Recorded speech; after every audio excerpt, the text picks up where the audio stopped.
La creación de un seguro para cese de actividad que brinde una prestación económica temporal, hasta 3 meses, a monotributistas y trabajadores unipersonales, sin dependientes en la pérdida de su actividad laboral.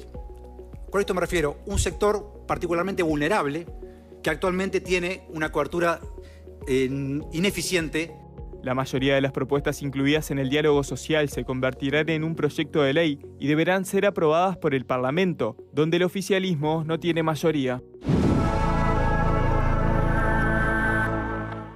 Bien, donde el oficialismo no tiene mayoría, por lo tanto, uno imagina que esto va a seguirse conversando, ojalá no sea ad infinitum y que pueda bajarse a tierra, porque además este documento tiene un montón de otros puntos no tan polémicos como la SAFAP y el tema de la edad de jubilación o la nueva causal, que son importantes llevar adelante. Nos está acompañando en este momento la diputada Frente Amplista, integrante del grupo de trabajo que elaboró el documento, Sol Maneiro. Gracias por estar aquí con nosotros. Muchas gracias por la invitación. Bueno, ¿por dónde arrancar? Vamos a hacer al revés. Dejemos lo más polémico para dentro de un ratito. Dame un titular del documento del diálogo social que remita, por ejemplo, a la primera infancia, que es una de las áreas donde la narrativa estuvo más arriba, tanto en oficialismo como en oposición, y que después el presupuesto no lo reflejó demasiado. Bueno, ¿qué aparece en el diálogo social que sea importante y que remita a lo que alguna vez se comprometieron con tanta vehemencia nuestros políticos?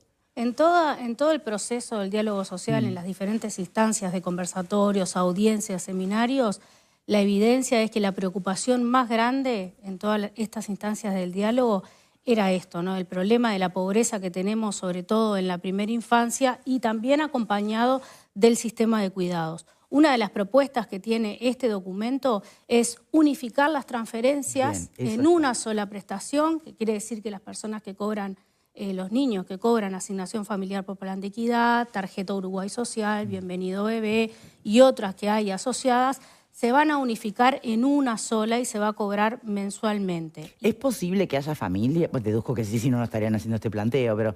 y de hecho hoy en la radio conversaba con un integrante del PIAF, de la Plataforma de Infancias y Adolescencias, a partir del documento que presentó el CIPIAF, perdón, que muchas familias a veces no saben cuántas transferencias tendrían derecho legítimo a cobrar, o se embarullan en todas las distintas puertas o ventanillas a donde tienen que ir. Por lo tanto, es muy probable que ni siquiera estuvieran cumpliendo con el objetivo inicial estas transferencias. Claro, hay un montón de trámites que se tienen que hacer en diferentes instancias, que esto lo que busca es unificar, y en un solo trámite se tendrían, por ejemplo, beneficio de la UTE, que tiene algunas, el beneficio de las garrafas, o sea, hay diferentes dispersados. Esto lo que busca es unificar todo. Perfecto. No solamente unificarlo, sino que aumentar, y ahí se pone un número en el documento para tener la base de lo que es la canasta alimentaria de Montevideo, que es 6.600, número medio complejo, 6.666 pesos, que en realidad eso en algunos casos duplicaría y en otros casos triplicaría lo que están cobrando ahora mismo esas familias por niño. ¿De dónde saldrían los dineros para llegar a ese número? Bueno, ahí este gobierno desde que asumió tiene como prioridad, incluso en el presupuesto quinquenal, el 40% del presupuesto fue dirigido a las infancias y adolescencias, y tiene previsto ya el gasto en el presupuesto quinquenal porque ya era una prioridad, y además en las próximas rendiciones de cuentas y presupuestos que va a haber ahora en la que entra en junio y las que van a haber los próximos años, va a estar abordado estas recomendaciones. Bien. Que después tendrá que discutirlo el Parlamento. Sí, sí, por supuesto. Y habrá que ver quién se anima a decir que no en esta, ¿no? Está el tema de la contraprestación o no para puntualmente la asignación familiar. Sí. Sobre ese aspecto, ¿llegaron a alguna conclusión? Sí, ahí hay evidencia en diferentes espacios de que la contraprestación no impide que el niño deje el sistema educativo. Entonces, lo que se plantea y penaliza a esa familia que ya está en una situación complicada. Entonces, lo que se plantea acá es que haya un acompañamiento más firme del Estado para que esos niños y niñas que por algún motivo abandonan el sistema educativo vuelvan como como se hizo, ¿no? Hay evidencia, en este periodo ya se hizo que se fueron a buscar los niños con maestras comunitarias y con todos los equipos, y volvieron 3.000 niños, niñas y adolescentes al sistema educativo que se habían ido. Y sin embargo, de la otra manera, solo mediante el pago retirarle la asignación familiar no hizo que los niños volvieran, porque en realidad son familias que están con diferentes dificultades y esto complica todavía más esa situación. Este aspecto concreto reabrió un viejo debate, ¿no? De si asistencialismo no. ¿Dónde se paran en ese punto? ¿Tenés opinión formada, Pablo? Sí. ¿Qué? Yo no veo que sea un asistencialismo. Cuando uno dice de pronto que el Estado hace una contraprestación por algo que tiene que devolver el ciudadano, hay situaciones y situaciones. En este caso en particular, los que reciben esta contraprestación son los... La asignación, claro. Son las familias más vulnerables. Eventualmente hay que ver cuál es la situación particular de cada una de esas familias, por qué de pronto no llevan a los chiquilines a la escuela. Puede ser que viven en un barrio carenciado, hay una lluvia, no puede salir, el ómnibus no entra. O sea, que no te aferrás a la línea de los que, sin contraprestación, no me aferro nada. a eso, y además, si lo ponemos en el plano objetivo y frío, el porcentaje del presupuesto de ese tipo de asignaciones no mueve demasiado la aguja en el presupuesto nacional. ¿Sole? Yo soy... incluso en contra de muchos de mis compañeros de militancia en diferentes ámbitos sociales, yo soy muy asistencialista, quiero decirlo, y defiendo. Sé que se dice como peyorativamente ser asistencialista. Yo creo que cuando uno está en una situación de hundido por situaciones de todo tipo de vulneración, de pobreza, de falta de redes que te sostengan, vos lo primero que tenés que hacer es levantar a esa persona, ¿no? Esos niños, esas niñas, esas madres, levantarlos para a partir de que tengan un piso superior de donde pararse, donde uno pueda empezar a hablar de contrapartidas. Uno no puede hablar de contrapartidas, pedirle a una persona que vive, no sé, en un suburbio de los que están más lejos del centro de Montevideo, donde tienen una escuela no sé cuánto, donde no tienen para comer y no tienen para comer. O sea, no es una metáfora esto, es realmente no comieron la noche anterior. Entonces, viven en el marco seguramente de una violencia también intrafamiliar, territorial. Ponerse en el lugar de, porque te doy 1.200 pesos, es hoy, ¿no? Mensualmente. Sí, más o menos. 1.200 pesos. Creer que esa situación se va a levantar y tienen ya una capacidad por esos 1.200 pesos de responder a la altura de lo que nosotros acá presentes estamos en condiciones de responder con otra situación de vida, me parece de un grado de injusticia, ¿no? De injusticia con esas personas. Entonces yo soy una de las que reivindico lo del asistencialismo sin vergüenza, porque me parece que es necesario y fundamental en muchísimos casos. Más bien, hablando de infancia, ¿no? Pepe o Virginia, ¿tienen algún matiz con estas posiciones? Yo todos los matices. A ver. Yo perdón, pero... Sí, dale. ¿No? A ver, me parece, yo comparto la mirada de generar estrategias que le permitan a la gente partir de un piso lo más igualitario posible para poder desarrollarse. Yo sí creo en la contraprestación. A mí me parece bien la estrategia de reorganizar de alguna manera toda la cantidad de prestaciones que hay hoy en la vuelta, unificarlas, tratando de que le lleguen de la mejor manera posible a todos. Eso me parece bien. Yo creo que la asistencia a clases, la contrapartida de asistencia a clases, me parece que es una muy mala señal sacarla.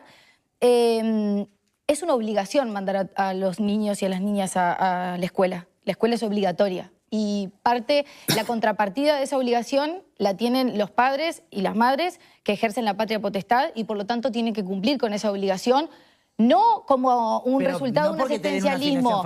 No, porque es el derecho de los niños y de las niñas a ir a la escuela. Pero no porque te den una asignación familiar. Pero si el Estado... Sí. Bueno, pero ¿sabes qué? Termina siendo la forma en cómo el Estado tiene la posibilidad de controlar que esos niños efectivamente no están yendo a la escuela.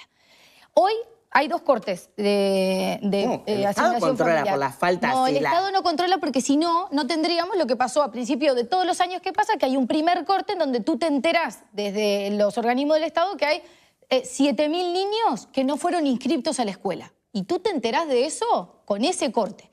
cuando cruzás datos entre BPS y ANEP para saber qué niños están inscriptos. Y eso es lo que te permite salir a buscarlos, porque tú sabes dónde están, dónde viven, de qué departamento son. Pero si eso no depende, una... pero esa información la puedes cruzar igual, aunque no exista la es la única forma. De hecho, es tan nuevo este mecanismo, porque este cruzamiento de datos tampoco es una cosa que se hace mucho tiempo, hace muy poco, porque lo que tiene que ver con la organización del Estado, estamos en un saldo negativo, sí, y el cruzamiento de datos sí, no es una estrategia que se hace hace mucho tiempo. Así. Recién ahora, por ejemplo, en el periodo pasado logramos que los centros educativos privados pudieran volcar la información también al BPS para saber si un niño no era que no estaba inscripto, sino que se había trasladado a un colegio privado, por ejemplo. O sea, estamos en pañales todavía en lo que tiene que ver con, pero la ¿cómo se sinergia de vincula con la datos. segregación familiar? Porque es la única forma que tenés El hoy BPS. de saber si ese niño no se inscribió, y lo puedes ir a buscar y puedes generar estrategias para que ese niño sí esté inscripto y que vuelva a la escuela. Ahora, si vos simplemente le haces la transferencia y no controlás, ¿cómo vas a saber si ese niño se inscribió o no se inscribió? Además del deber del ejercicio de la patria potestad que tienen los padres como obligación inscribir a sus hijos, y esa partida fue creada. Y hay otras partidas que no tienen una contraprestación. Ya el Estado da otras partidas que no tienen ninguna contraprestación. Entonces, me parece que ni en lo discursivo ni en lo estratégico del Estado es una buena medida que se saque la contraprestación. Con ese punto, Sol, ¿qué se dice? No, que ella dice que la única manera que hay, bueno, acá lo que se propone es que el Estado acompañe más, que no sea la única manera. En este periodo de gobierno se encontró otra manera, que es ir a golpear, ir a buscar a los chiquilines, ir con el MIDES y con asistentes sociales a ver qué está pasando. Sí, pero con fueron a esos chiquilines, buscarlos ¿por qué a los no que va? sabían que ya se habían ido, A ¿no? los que sabían que ya se habían ido, pero ese eso. cruzamiento va a seguir estando. No es que se elimine el cruzamiento porque no haya una contrapartida por la prestación. E incluso esas otras prestaciones ¿por qué sería? que no dependen de la contrapartida van a estar unificadas. O sea, va a haber una unificación. Entonces el cruce y el trabajo de coordinación entre los diferentes entes del Estado va a estar. Incluso la propuesta es que eso mejore cada vez más. En el periodo pasado hubo una mejora, como decís tú, bueno, y en este periodo se propone que eso todavía se mejore más, pero que no se penalice a las familias que están en situaciones más complicadas y que no arrancan del mismo piso que arrancan otras familias. Soledad decía, yo siempre cuento la historia, yo tengo gemelos chiquitos, y cuando fueron al CAIF hicieron una actividad con los padres, entonces nos invitaron a almorzar, un CAIF público de la periferia de Montevideo. Y nos invitaron un día a pasar la mañana y a almorzar con los chiquilines. Entonces le digo a la maestra, le digo, ay, qué divino, cómo comen los chiquilines. ¿Viste? Uno como madre, cuando comen así con esas ganas, era como una torta de choclo que habían traído con ensalada. Y los chiquilines comían y pedían más. Y yo les decía, ay, qué placer verlos comer así. Y la maestra me dice, vos sabés que es divino verlos comer así, pero es triste, porque muchos de estos niños comen acá y no vuelven a comer hasta mañana. Y ahí es donde te baja la realidad de la diferencia que tenés de pisos en los que arrancan algunas infancias y otras. Entonces, la idea con esto es no penalizar a los que están más complejos y fomentar todos los mecanismos del Estado para que los chiquilines puedan asistir a la escuela, porque ahí comen, porque ahí en invierno están calentitos durante un montón de tiempo. O sea, hay otro montón de cosas que hacen valedero que los niños estén en el sistema educativo, y estoy totalmente de acuerdo con que eso... Después hablamos de que el número es 1.500 pesos. Pero además es su derecho. Se caen, se No solo es derrumban una cualquiera de las dos obligación, es argumentaciones, ¿no? Sí, claro. O sea, esto de que ni le cambia la vida comer más menos. Se propone 1.500 aumentar, pesos, ¿no? igual se propone Pero aumentar pareciera ridículo que se considerablemente. genere tanta polémica por 1.500 pesos, que ni siquiera alcanza para nada. Pepe, ¿qué querías agregar? No, más que nada una pregunta. ¿La unificación, diputada, de estas prestaciones van a ir por rendición de cuentas o van como proyecto de ley al Parlamento separado?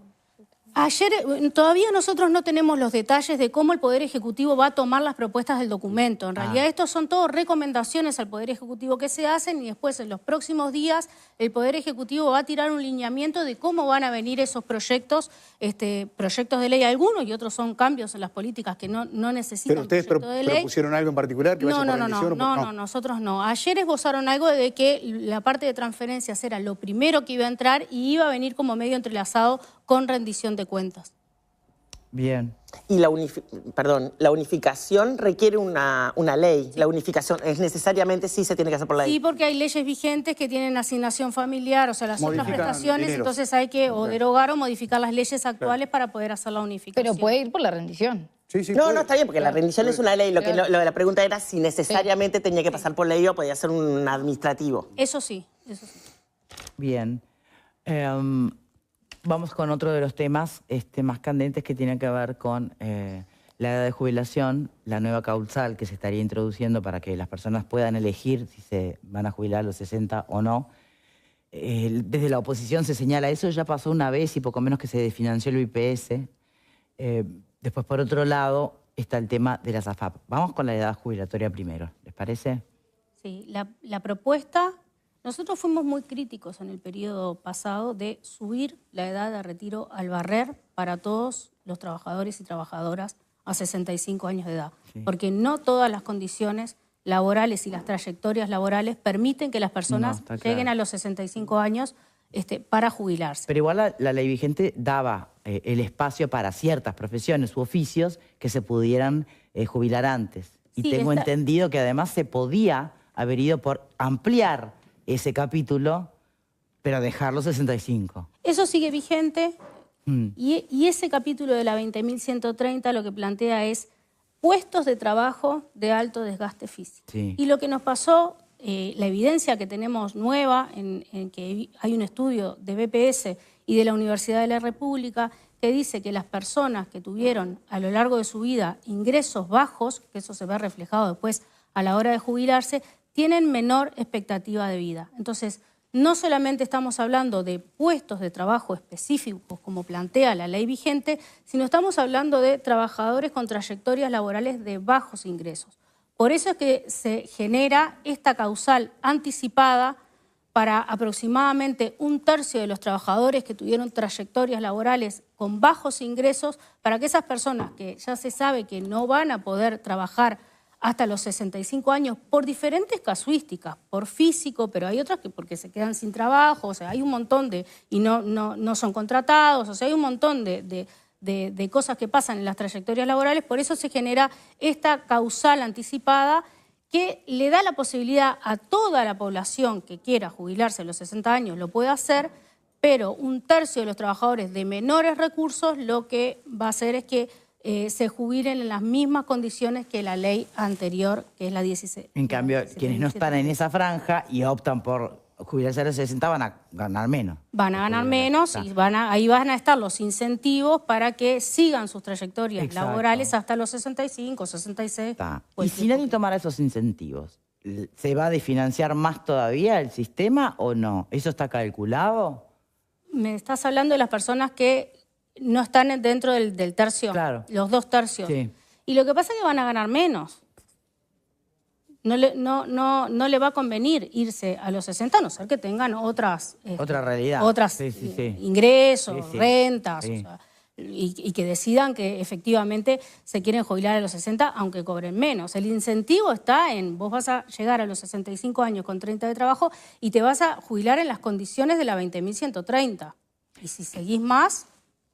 te vas a jubilar mejor. ¿Qué piensan allí? Porque uno puede escuchar también, ¿no?, las miradas de la oposición alertando sobre, bueno, poco menos que una corrida, sacándole extremo, sacándole, ¿no?, bajarle el IVA. Aún así, podría ser razonable. No sé cuántas personas realmente pueden darse ese lujo, ¿no?, de decir, me jubilo igual aunque gane menos porque tengo a la tía que me heredó las casitas, no sé. ¿Qué pensás, Pepe? No, preguntas también.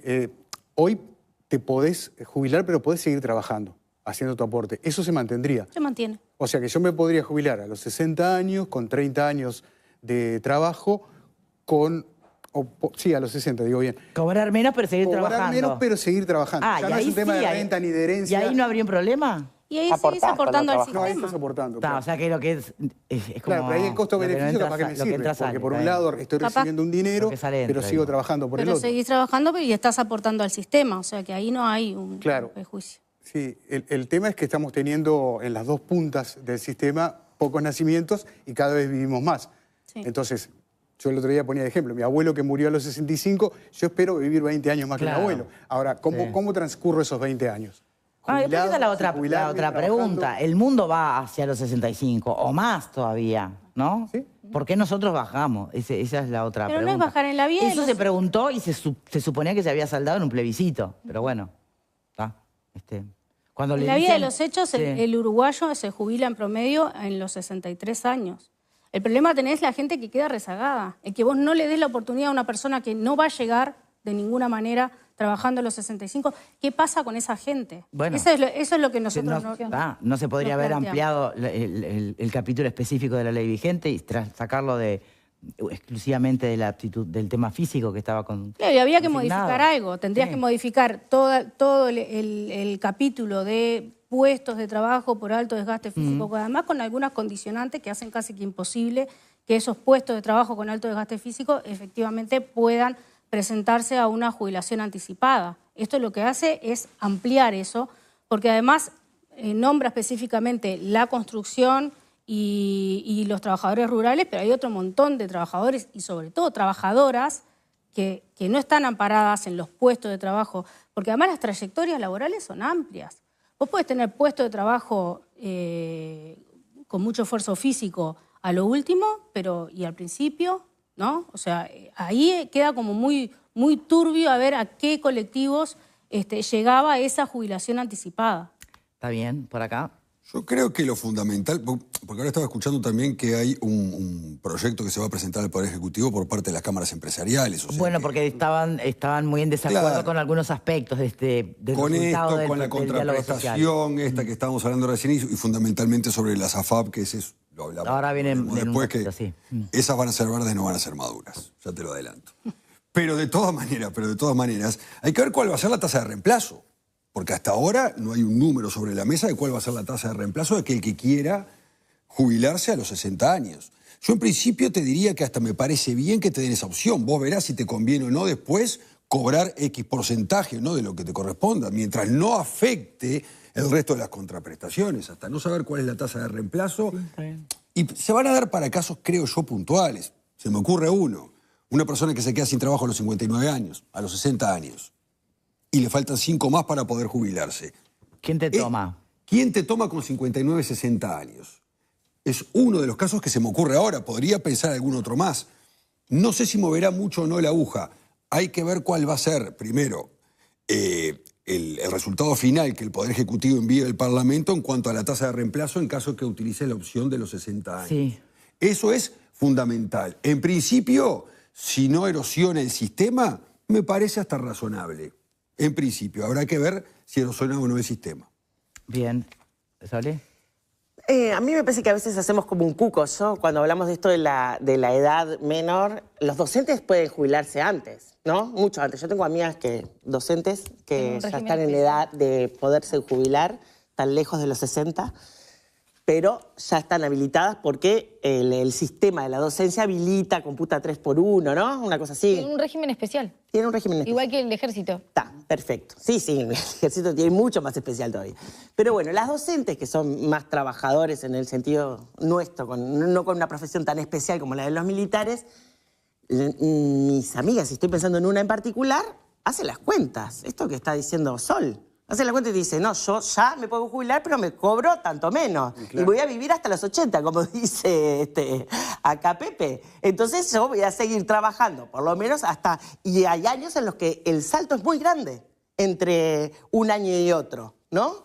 Entonces, automáticamente, por la racionalidad humana que cada individuo tiene en cuanto a cómo se maneja y demás, te vas a ir jubilando dependiendo de tus circunstancias particulares de vida, que no solo tienen que ver, yo el otro día lo dije, porque hablamos de este tema el miércoles pasado, no solo tiene que ver con eso, puede tener que ver hasta con cosas que nunca te certificaría el BPS y tenés una situación particular de depresión o de tragedias o de cosas que te pasan en la vida que no son físicamente avalables como una jubilación prematura, pero a vos te cambia la vida poderte jubilar y tener un ingreso, aun por menos que sea, que te asegure tal cosa. Porque capaz que tenés tu techito, no sos heredera de la tía de 3 apartamentos, pero tenés tu casa y con esa jubilación que es menor, te da para subsistir en condiciones de dignidad, ¿no? Entonces, y lo que me parece es que también tenemos que apostar, o sea, somos personas, con capacidades para tomar decisiones sobre nuestras vidas. O sea, cada uno va a decidir si quiere jubilarse con 63 pesos, con 65 y 10 pesos, o con 70 y 15 pesos.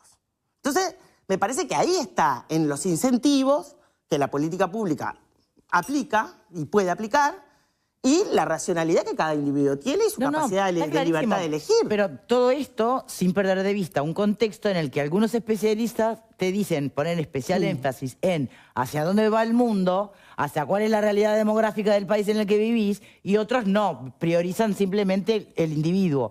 Entonces, claro, en esa tensión tenés que dar con algo que sea sostenible en el tiempo. Pero sostenible, pero ahí está la matemática, por eso te pagan menos. Esa es una cuenta que hace ¿cuánto va a ser la tasa de reemplazo? Que es lo fundamental. Si vas a cobrar un 50% menos de lo que cobrarías cuando tenés 60 años, 65 años, capaz que hasta al Estado le sirve que te jubiles con 60. O sea, es fundamental saber cuál es la tasa de reemplazo. Acá en esta cuestión que es demográfica también no hay ideología, hay matemática pura. Esto es matemática, no hay fría, no hay vuelta. Y yo lo que veo es que me parece que hay como una contradicción en la elaboración del propio documento, que para hacer un documento que viene del diálogo social a mí me parece bien. Después el gobierno es el que tiene el trabajo de ver cómo se materializa esto en los números, pero... Por un lado hablamos de aumentar las contraprestaciones, aumentar los beneficios que se le dan a la primera infancia, trabajar mejor en primera infancia y demás, y por el otro lado estamos bajando y habilitando la posibilidad de jubilarte antes. Hablamos de matemática. Hay una a largo plazo hay que hablar de matemática, no solo de acá. Que es lógica, o sea, o apostás la caja del Estado para fortalecer la primera infancia y trabajar en la primera infancia, o apostar la caja del Estado para trabajar y fortalecer y permitir a la gente que se jubile con edades más cortas. ¿Tiene que ser una cosa o la otra? Y ¿No, sí, puede una fórmula intermedia? No, en un Estado como el nuestro, en donde la sábana es corta y tenemos una situación de pobreza infantil que es preocupante para todos, entiendo que deberíamos estar eligiendo 100% ver de qué manera aumenta la caja para fortalecer a la primera infancia. ¿Qué opinas, Sol, sobre eso? Yo creo que un poco coincido un poco con la postura de Soledad, que en realidad lo que se está haciendo es habilitando a las personas, no se está obligando a que todas las personas se jubilen a los 60 años.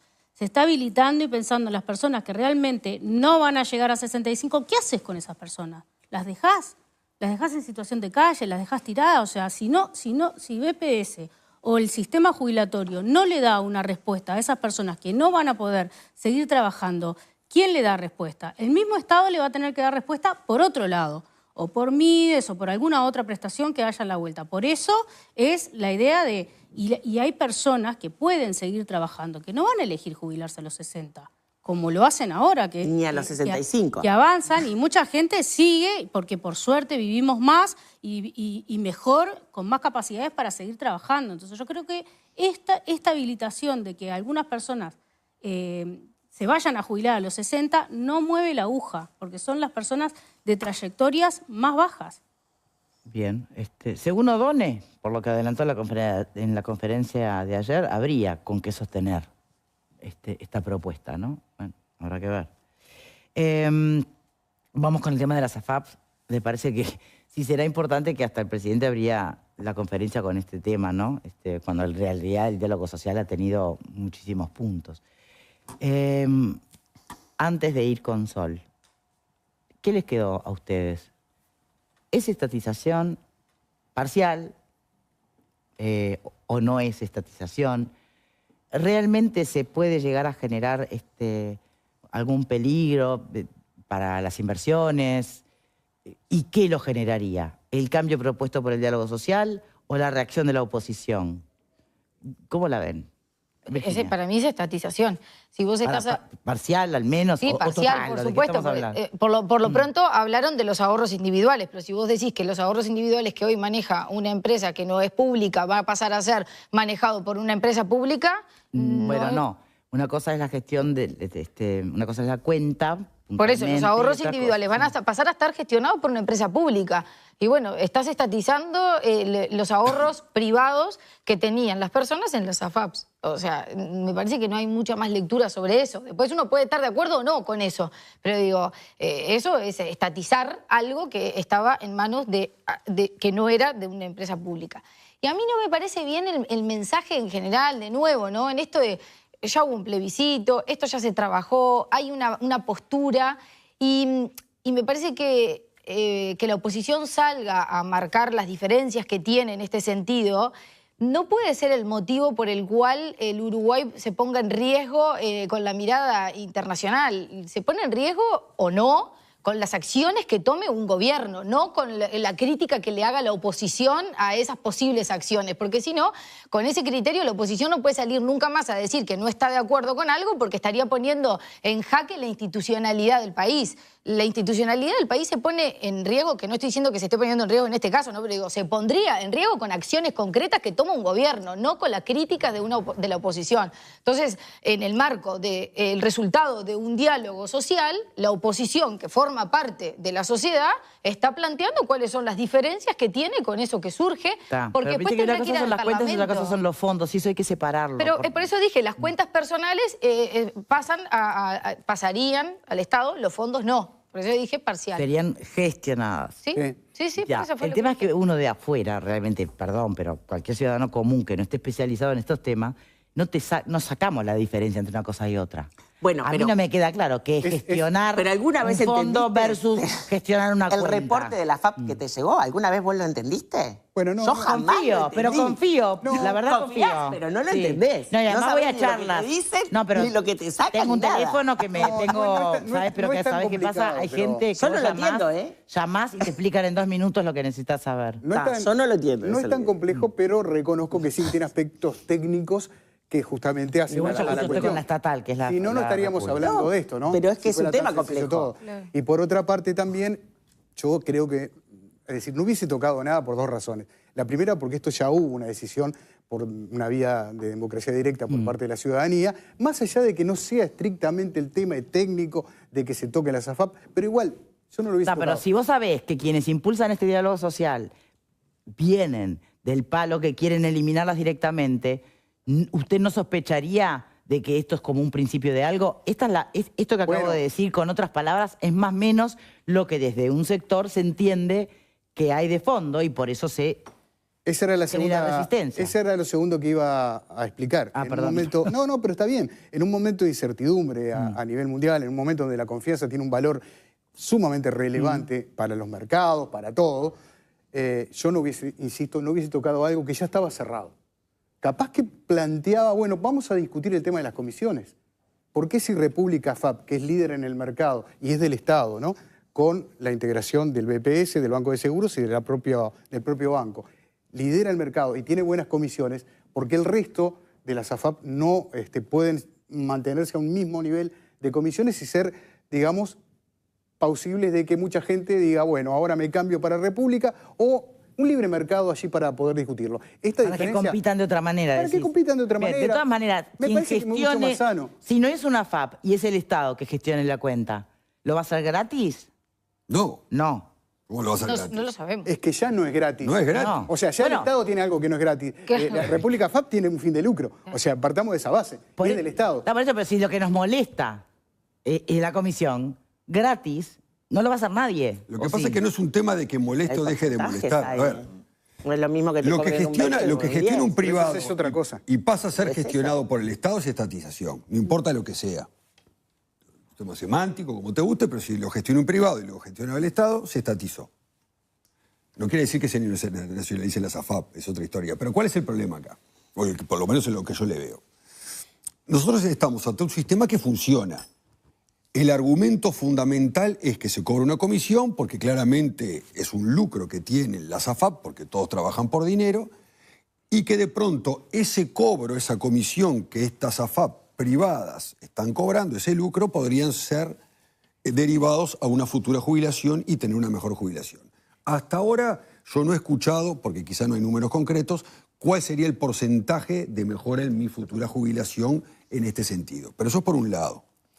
Lo otro que se cuestiona, y que yo me lo pregunto también, ¿qué me asegura a mí que el Estado, este organismo que cree el Estado para poder gestionar estos fondos de ahorro, gestionarlos, no la inversión, gestionarlos, va a funcionar mejor que las empresas que tienen un expertise de 30 años hasta el momento haciéndolo? ¿Qué mejora en esa comisión se puede obtener o en ese margen de ganancia yo puedo llegar a volcar esa diferencia siempre y cuando funcione bien, que hasta ahora no lo sabemos, Uno quiere creer que sí, no se sabe todavía, y qué porcentaje me va a mejorar de la jubilación.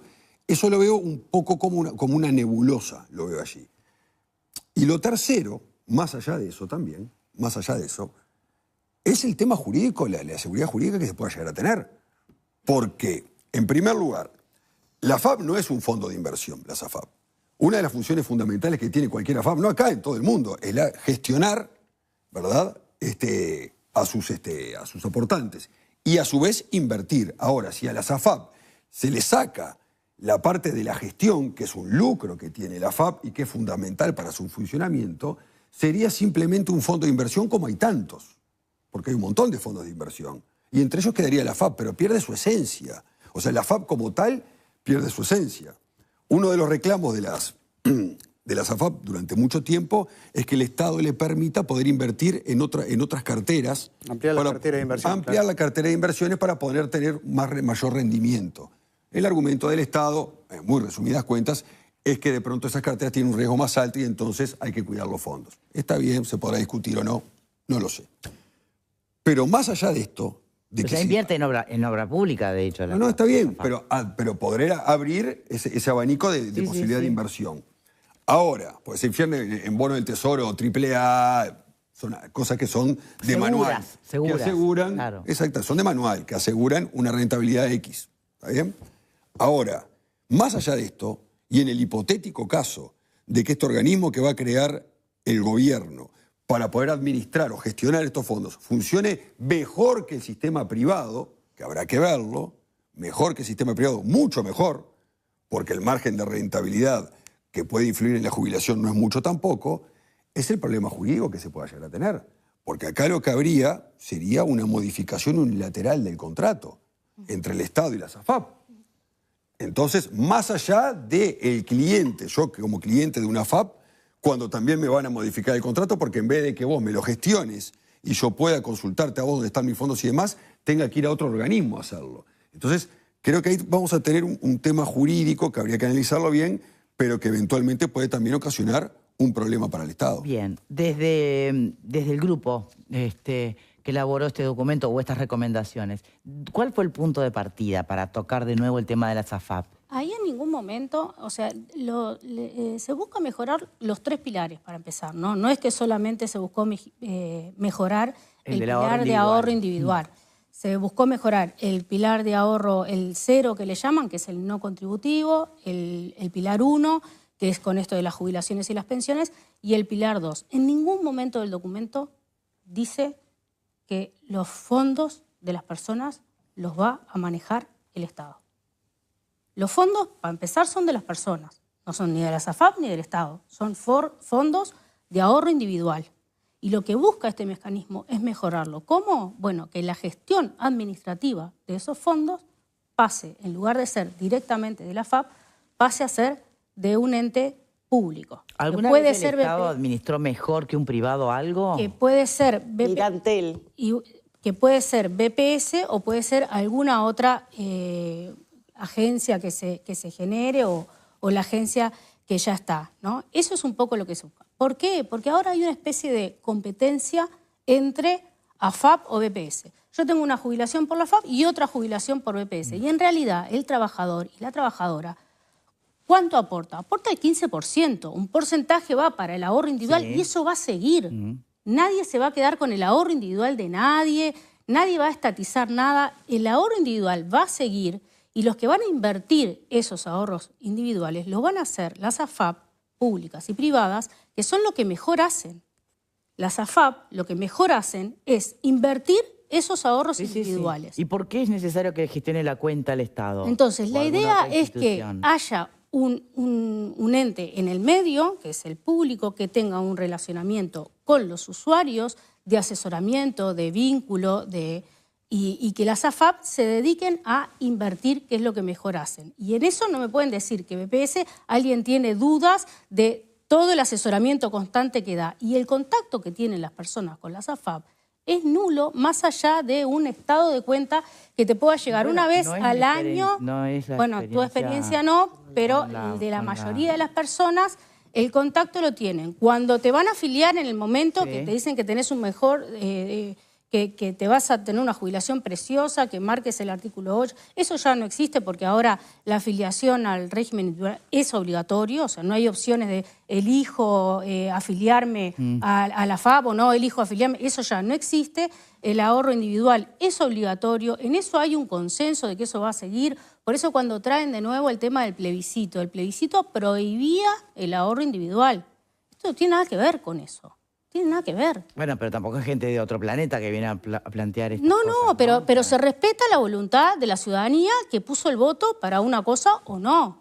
Entonces, el ahorro individual va a seguir, y esto es un poco lo que planteaban ayer en la conferencia de prensa, ¿no? Con esto de los relatos, y que se salga a decir un montón de cosas que no están en el documento, no están planteadas. Es verdad que falta hilado fino, y yo no tengo ahora la información de cómo el Poder Ejecutivo va a ejecutar las diferentes propuestas. Bueno, sí, pero no lo sabe nadie todavía, eso hay que esperar. Eso hay que esperar a que venga. También tiene que venir un proyecto de ley. Va a haber una discusión parlamentaria porque también se intentó desacreditar el diálogo social como diciendo que intentaba sustituir la discusión. No, las leyes se van a discutir en el Parlamento como se discuten y se generarán las mayorías para hacer algunos cambios o no. Eso va a ser toda una discusión interpartidaria que se va a tener. Sí, lo que alguna vez se mencionó, perdona que te interrumpa, es que no podía el diálogo social sustituir no el Parlamento, sino la participación activa de los partidos políticos. Sí, es que no lo hizo. Primero que en el diálogo social no se votó absolutamente nada. Con esto de las salidas de las cámaras empresariales... Sí, que marcan distancia. Sí, ellos plantearon como que no se sentían contenidos dentro del documento. En realidad, la dinámica que se dio era de grandes acuerdos y en las cosas que no teníamos acuerdo, teníamos la posibilidad de agregar un párrafo de carácter personal de cada organización social que marcara las diferencias. Ellos a lo último plantearon de que habían un montón de cosas que no estaban de acuerdo y que iban a realizar un documento porque en un párrafo era difícil, capaz que diferencias un poco más ideológicas, poderse explayar. Lo que a mí me sorprende es que diga que su postura no está reflejada en el documento del diálogo cuando hay un montón de párrafos, el que ve el documento de que hay un montón de párrafos de las cámaras empresariales que marcan las diferencias y las opiniones que tienen, así como hay párrafos del PCNT, hay párrafos de Cabildo Abierto, o sea, hay diferentes párrafos a lo largo del documento, porque lo que... Hasta ONAJPU también se presenta, también, ¿no? Se separa en algún punto. En algunos puntos, porque me parece que lo que más enriquece el documento también son las diferencias y decir, bueno, no, esto se vota por mayoría, sale con fritas y bueno, y después que el Poder Ejecutivo haga lo que quiera. No, la idea era que todos fuéramos parte de ese documento y Las dos diferencias grandes que tienen básicamente es el tema de la contraprestación y el tema de la SAFAP, ¿verdad? Son las dos diferencias fundamentales. La edad de retiro también. La edad de retiro. Hice una pregunta, perdón, solo para ir cerrando. Cuando te preguntaba experiencias de que el Estado haya administrado mejor algo que un privado. Sí, es como muy amplia la pregunta, ¿no? O sea, nosotros tenemos un montón de empresas públicas que administran muy bien. O sea, tenemos Antel que administra muy bien. Yo no sé si ¿Qué opinan sobre eso? Si yo te voy a decir, no, Antel administra peor para mí no que pasa Movistar. por ahí, para mí pasa porque si vos... Quedó claro, ¿no? Una cosa son las carteras de inversión que las sigue manejando la SAFAP, otra cosa es la administración que la estaría manejando este nuevo organismo. Sí, la gestión Ahora, si la gestión ya me la estás cobrando en la FAP y vos me lo vas a volver a cobrar con la gestión del Estado, entonces ahí sí no encuentro cuál es el beneficio. Idea. Incluso bueno, BPS recauda el aporte de los trabajadores, dice, bueno, esta trabajadora tiene tanto, se lo pasa a la FAP y no le cobra nada a la FAP. Claro, pero es plata que estoy poniendo yo, siempre la estoy poniendo yo, sea para la FAP o sea para un organismo del Estado. Por supuesto, pero la idea no es cobrar dos veces, al contrario, la idea es minimizar costos para que no se vea reflejado. Cobras una vez, pero la pregunta es, ¿cuánto baja el costo de esa administración? Si lo que me querés bajar es mi costo. ¿Cuánto es el porcentaje? O sea, la comisión es otra cosa. Claro, ¿cuánto baja el costo de la administración privada en beneficio de la futura jubilación? Exactamente. Y eso creo que es la pregunta que todos están haciendo, que tú no me la puedas responder ahora, porque hay que limar un poco, sacar un poco de punta al lápiz, pero ese es el ABC. ¿Por qué voy a sacar la gestión a una empresa privada que tiene 30 años? Ojo, es una pregunta, no es una afirmación. y pasársela a un organismo estatal que voy a tener que crear a tales efectos o reforzar alguno que ya existe, Con que todos los desafíos burocráticos que siempre que tiene también lo va a tener estatal, un ¿no? costo, Sí. y en esa diferencia de Y que costos, está desfinanciado. ¿cuál es la diferencia que yo logro tener a una futura jubilación? Muchas preguntas que todavía quedan en el aire. Igual, gracias por haber bajado a tierra algunos aspectos importantes. ¿Quedaron ustedes conformes con lo que fue el proceso y la entrega de las recomendaciones? Después lo que resuelve el Parlamento es otra historia, pero hasta acá. ¿Quedaron conformes? Nosotros quedamos conformes con todo el proceso. Me gustaría aclarar que de ninguna manera un diálogo social sustituye la discusión que se va a dar a nivel del Parlamento. Es un país democrático y representativo por los partidos políticos. Se invitaron todos los partidos políticos, hay algunos que decidieron participar y otros que no. Entonces, en cuanto al proceso de escucha, recorrimos todo el país, hablamos con los vecinos, con las vecinas. Vinieron asociaciones, vino una asociación Somos Múltiples, de madres múltiples, a plantear que no es lo mismo cuidar a un bebé a la vez que 2 o que 3. Claro. Y esas cosas, si no nos hubiésemos sentado a hablar con la sociedad civil... No te llega nunca. Claro. No te llega. Entonces, es necesario este espacio y el documento es un documento que refleja todo eso que páginas vivimos. 80. 80 páginas. ¿Cuántas recomendaciones? Bueno, hay un primer diagnóstico, no te sabría numerar las recomendaciones. No, yo para hacer el siguiente cálculo, ¿con qué mínimo de recomendaciones habrá valido la pena todo el diálogo social y con qué número habrá sido una toma de pelo, ¿no? O sea, siempre es valioso un diálogo social, más allá de las recomendaciones. Y creo que no, más allá de que el gobierno tome, si el gobierno toma o no toma ninguna recomendación, habrá sido por la galería, ¿no? El gobierno fue parte del diálogo social, entonces muchos de estos acuerdos el gobierno está por dentro y está al tanto y no le va a salir, o no va a ser nada nuevo decir esta gente que estaba reunida allá me viene con esta fruta, ¿qué hago con esto? O sea, ellos fueron parte. Eso está claro. Entonces, entonces yo lo que creo es que vamos a tener todo lo que está en el documento, son buenas noticias, son avances en derechos, son necesarios para avanzar en la protección social y bueno, nosotros como fuerza política nos quedamos con eso más que conformes, con el proceso y con los resultados. Cortita, sí, pero cortita, para cerrar, con la presencia de Manini, porque estuvo durante todo el diálogo social y de hecho en la presentación. Estuvo Cabildo, sí. Cabildo. Marina se llamaba la representante. Exacto, estuvo Cabildo, pero estuvo presente Manini, ¿no? Hoy estuvo Manini. Hoy estuvo Manini. ¿Se aseguran la mayoría parlamentaria en diputados? En el diálogo social, la única que estaba ahí en la mesa que es parlamentaria era yo, y todavía no hay un diálogo interpartidario con todos los actores. Usted me entiende la pregunta, diputada, estaba Manini ahí. Estaba Manini, pero eso no asegura porque en el documento hay muchas diferencias de Cabildo Abierto. No asegura. No va a salir como un documento único en el Parlamento. Las normas, las mayorías que se requieren. Bueno. La respuesta es no. Están detalladas en el documento. Cabildo Abierto no está de acuerdo con tal cosa. No, pero si tengo que responder algo es no está hablado que vos participaste del diálogo, dame los 1 más votos. 1 no es 2. No, y además esperamos, al igual que en el presupuesto, poder aprobar estos proyectos de ley que van a venir este año, en el segundo semestre, eso ya también lo adelantaron en la conferencia de prensa, salgan por muchos más votos que la mayoría ajustada que necesitamos, que es la nueva tónica que tenemos ahora en diputados de hablar con todos, porque como no tenemos los votos, hay que... No hay más remedio. Sol Maneiro, diputada, muchas gracias por habernos acompañado. Gracias a ustedes. Antes de cambiar de tema, que tenemos un móvil pronto en Flor de Maroñas, ya van a ver por qué. Les recuerdo que es el mes del armazón en Óptica Estela Hinchuk, un momento ideal para renovar tus lentes porque te esperan con descuentos de hasta el 60%. Además, con tu receta 25% extra en cristales y si pagas con Santander, 5% extra más. Pasa por cualquiera de sus 10 locales o compra por la web desde todo el país en ópticaestelahinchuk.com. Bueno, muy bien. Lamentablemente también hay movilizaciones por inseguridad y accidentes, además, accidentes frecuentes en Flor de Maroñas y los vecinos se juntaron y tenemos por allí a nuestro móvil con Tania Melgar pronta para conversar con ellos. ¿Cómo estás, Tania? Hola Victoria, buenas tardes. Así es, el lunes en la noche vecinos estuvieron cortando la calle aquí en Villa de Moros y Argentina.